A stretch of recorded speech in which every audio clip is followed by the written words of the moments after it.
I'd like to turn to a new case, a 54-year-old gentleman, very good performance status, hailing from Eastern Washington, who had symptoms of left facial and hand numbness, as well as some weakness on that side. And he had a head MRI that showed a 1.5 centimeter cystic lesion in the right pons, which is at the base of the brain.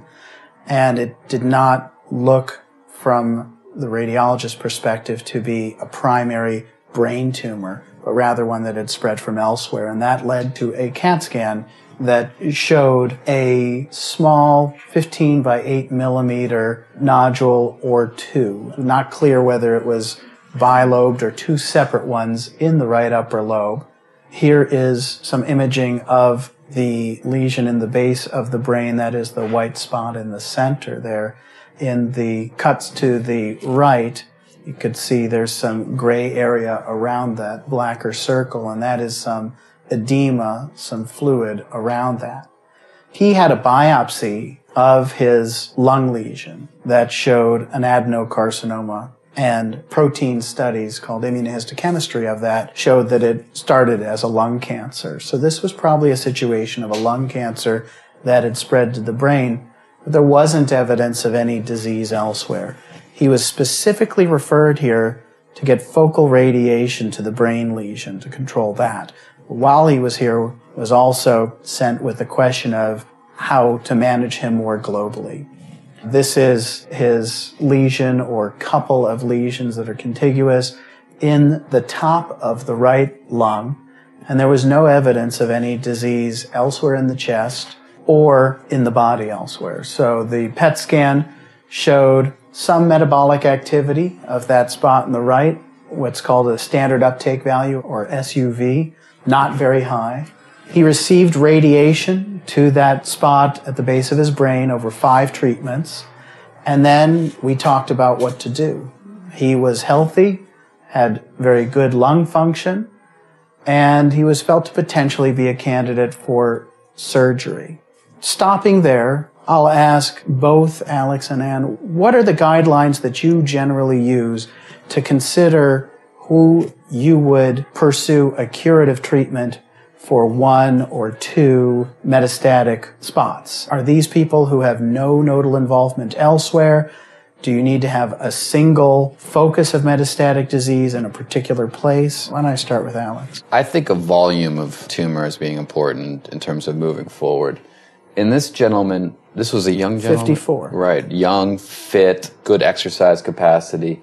With respect to moving forward, if he had a mediastinoscopy that only showed a small amount of disease in his lymph nodes, and he's young and fit, I would move forward with an aggressive attempt to remove all disease that he has. And that includes the lobectomy, that includes an extensive mediastinal lymph node dissection in the operating room.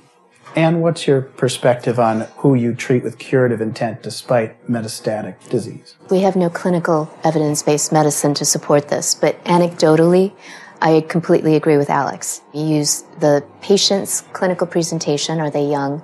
Are they fit? Will they have a good quality of life if we try to proceed with very aggressive therapy? And then certainly the volume of disease, as Alex mentioned. You have to make sure that they have a very small amount of disease that you can eradicate. There are some places that have a guideline that they would consider treatment for a so-called precocious metastasis if there is no evidence of any nodal disease in the chest. Others would say that if there are nodes involved, it's not precocious and the outcomes are going to be poor. Would neither of you consider that to be a line in the sand? It's not a line in the sand for me because I think every individual is different. It just depends on how they present. I would definitely say it's not a line in the sand. And putting lines in sand means we know what's optimal for everybody, and we certainly don't. And people who are young and fit, I think we do things that are aggressive because anybody who's taken care of lung cancer has seen people do surprisingly well, better than what the books or the literature or the other doctors would have said how they're going to do. And so we still have to figure them out. In this particular patient, he had a single focus of microscopic disease in a lymph node in the mediastinum. And we standardly approach that with preoperative therapy of some type. Even taking aside the issue of the brain metastasis, What do you consider to be an optimal approach for a younger, fit patient with a small volume of mediastinal disease before planned surgery?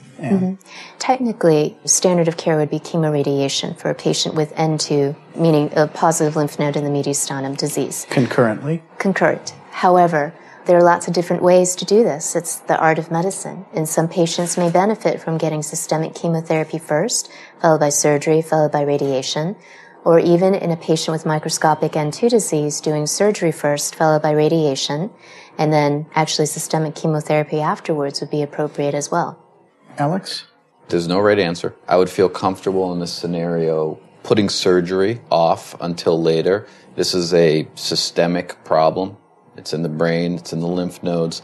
What I do in the operating room is not going to cure the patient. I think it helps moving forward in terms of removing disease. So I would favor doing all the other treatments first, even to very high definitive levels, and then following, if there's no disease progression, with surgery. So chemotherapy, radiation to however high the experts want, even if that's up to 60 gray.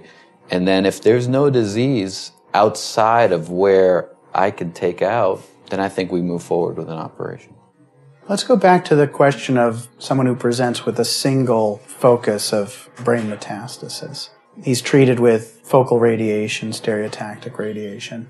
Would you recommend he receive whole brain radiation after that to reduce the risk of any other cancer in the brain emerging, or would you be comfortable treating that one spot and hoping for the best? I only treat that one spot. You already know that this patient's disease, the biology of it likes to go to the brain. So there's a possibility later on that you're going to have the risk of having recurrent brain disease. In those situations, you want to save, it's a strategy, like a chess game. You want to save your treatments until you have to use them. And there's no data right now out saying that prophylactic cranial irradiation in non-small cell lung cancer in a metastatic setting has benefit. Different in small cell. Well, this is not prophylactic in the sense that this is somebody with brain metastasis. Understood. I was extrapolating a little. You've already taken care of the brain lesion.